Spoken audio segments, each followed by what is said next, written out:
السلام علیکم دوستو، کانپور ٹو فتح پور کا یہ پارٹ 13 ہے اور یہاں پہ دیکھیے ہم لوگ تھوڑا سا ریسٹ کے بعد یہاں پہ بیان چل رہے ہیں، نماز کے بارے میں بیان ہے، بہت ہی پیارا بیان ہے، آپ لوگ سنیے غور سے۔ نماز کیسے پڑھنا ہے، کیسے کیسے سنتیں، کیسا فرض ہے، مطلب جو کچھ بھی سب بتایا گیا ہے، غور سنیے، آگے بنے رہیے۔ ویڈیو کو لائک کیجیے، کمنٹ کیجیے، سبسکرائب کیجیے اور میرے چینل کو سپورٹ کیجیے۔ Thank you. پہلے وہ سمجھتے ہیں ان کو کیا کہتے ہیں، شرائط نماز ہے نا۔ اس میں سب سے پہلا آتا ہے طہارت۔ طہارت یعنی پاکی۔ اب طہارت کا باب بھی بہت بڑا ہے، بہار شریعت پڑھے تو ذہن میں دریچے کھلتے چلے جائیں، اللہ پڑھنا نصیب کر دے۔ نماز کے احکام اور میرے سنت کی اللہ کرے ہم پڑھنے میں کامیاب ہوں۔ تو طہارت کیا ہے، اس کو مختصر یہ سمجھ لیجئے، طہارت یعنی پاکی۔ طہارت سے مراد نماز کی جو شرط ہے طہارت، اس سے مراد یہ ہے، سبھی اسلامی بھائی توجہ فرمائے، جو پیچھے ہیں وہ بھی ظاہر ہے سیکھنے ہی آئے۔ طہارت سے مراد یہ ہے کہ آپ کا بدن، آپ کا لباس اور آپ کی جائے نماز۔ جائے نماز یعنی کوئی مصلی ضروری نہیں ہے، جائے نماز جس جگہ آپ نماز پڑھنے جا رہے ہیں، ان تینوں کا ہر قسم کی نجاست سے پاک ہونا، یہ وہ شرط ہے، یہ اولین شرط ہے نماز شروع کرنے کے لیے۔ یعنی اگر یہ نہیں پوری ہوئی تو نماز ابھی آلریڈی نماز کے باہر ہے، اس کے بنا نماز اگلی شرط کی طرف بھی نہیں پڑھ سکتی۔ تو پہلی شرط ہے کیا ہے، میرے ساتھ ہو رہا ہے، طہارت۔ طہارت یعنی پاکی، اور جس جگہ نماز پڑھنا اس کا پاکی ہونا۔ دوسری شرط ہے ستر عورت۔ ستر عورت بولتے ہیں، ستر یعنی بدن، عورت پردہ جس کو چھپایا جائے، چھپانے کی چیز۔ ستر عورت یعنی بدن کا وہ حصہ جس کا نماز میں چھپا ہونا ضروری ہے۔ تو ویسے تو ستر عورت مرد کے لیے ناف سے لے کر کے گھٹنوں کے نیچے کہتے ہیں، گھٹنوں سمیت یہ ستر عورت کہتے ہیں، ناف کے نیچے سے گھٹنوں سمیت یہ ستر عورت ہے۔ کہ اگر اس سے بھی کم ہے تو پھر وہ مجبوری کی سچویشن اور ہوگی، ورنہ اس کے بنا تو مطلب یہ منیمم کنڈیشن ہے اگر بہت آزمائش میں ہے تب، ورنہ جو واجب اور سنت کے مطابق لباس ہے وہ ایسا ہونا چاہیے کہ بے پردگی نہ ہو، بدن پراپر ڈھکا ہوا ہو۔ اس پر انشاءاللہ پھر موقع ملا کبھی تو آگے بات ہوگی۔ تو ستر عورت یعنی بدن کا ڈھکا ہوا ہونا، جتنا ڈھکا ہونا ضروری ہے۔ پھر تیسری شرط کیا آتی ہے، وقت۔ جو نماز آپ پڑھنے جا رہے ہیں اس کا وقت بھی ہونا چاہیے۔ ایسا پاسبل نہیں ہے کہ آپ آج کی عشاء کی نماز غروب آفتاب سے پہلے پڑھ لیں۔ آج جو آپ نے عشاء پڑھنی ہے وہ آپ جب اس کا وقت داخل ہو جائے گا تبھی وہ نماز پڑھ سکتے ہیں، پیش کی نماز نہیں پڑھ سکتے۔ تو وقت ہو گیا۔ اسی طرح سے اگر وقت بیت گیا تو پھر اب وہ نماز تو ہو جائے گی لیکن اس کی قضا ہوگی، اور جان بوجھ کر اگر ایسا کیا ہے تو اس کا گناہ بھی ہوگا۔ وقت کے بعد چوتھی چیز آتی ہے نیت۔ چوتھی چیز کیا ہے، طہارت، ستر عورت، وقت، چوتھی چیز ہے نیت۔ ہم بار بار سنتے ہیں انما الاعمال بالنیات، اعمال کا دار و مدار نیت پر ہے۔ تو نماز ویسے تو کیوں پڑھنی ہے، نماز اللہ کی رضا کے لیے پڑھنی ہے، لیکن نماز شروع کرنے سے پہلے ایک اور نیت کا ہونا ضروری ہے۔ وہ کیا کہ آپ کون سی نماز پڑھنے جا رہے ہیں۔ نیت دل کے ارادے کا نام ہوتا ہے، دل میں ہوتے ہوئے زبان سے کہہ لینا زیادہ بہتر ہے، لیکن اگر دل میں ہی ارادہ نہ ہو تو زبان سے کہتے رہنا چیوانی عبادت، اس کا کوئی حاصل نہیں۔ ہاں اگر دل میں نیت ہے کہ میں آج کی ظہر کی نماز پڑھنے جا رہا ہوں، وقت بھی یہی ہے اسی لیے چلے بھی تھے، غلطی سے اثر ادا ہو گیا زبان سے تو بھی نماز آپ کی ہو جائے گی۔ دل میں نیت کا صحیح ہونا ضروری ہے۔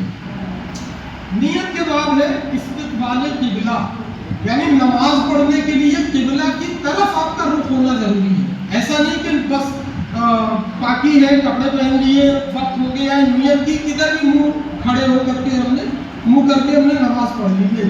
کدھر بھی کرنے کی ایک کنڈیشن ہے، وہ بھی عرض کر دیتا ہوں مختصر میں۔ تو پہلا تو یہ سمجھیے کہ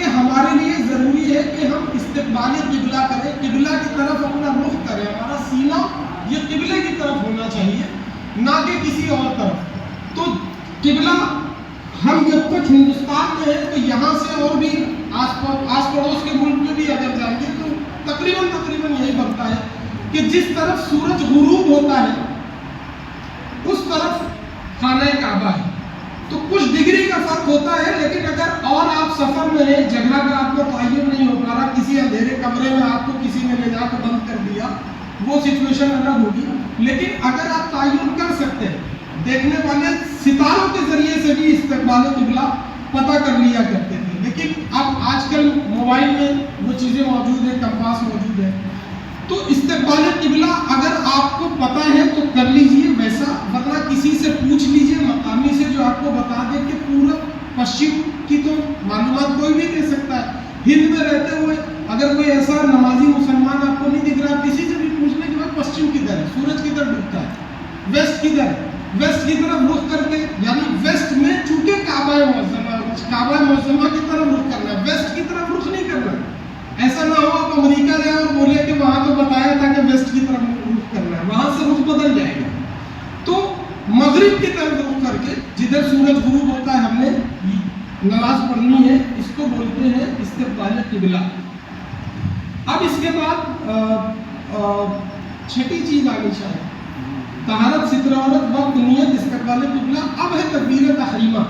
अभी तक ये जितनी सारी चीजें थी ये नमाज शुरू करने से पहले की कंडीशन है, जिनको फॉलो करना जरूरी है, इनको बोलते हैं शराइते नमाज। ये 6 हैं।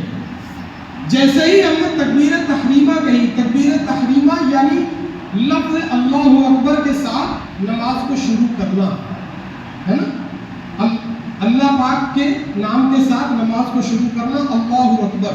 अब इसमें आगे मसनून तरीके कुछ आते जाते हैं, इंशाअल्लाह वो भी हम मुख्तसर में बताने की कोशिश करेंगे। लेकिन अब नमाज हमने जैसे ही तकबीर कही, सारी चीज़ें पहले हमने दुरुस्त करनी थी, तकबीर कही और नियत बांधी, क़ियाम किया, हाथ बांधा, तो ये हमारा दूसरा फर्ज शुरू हो गया। शराइत में जो छठी शर्त है वही फराइज में पहला फर्ज है।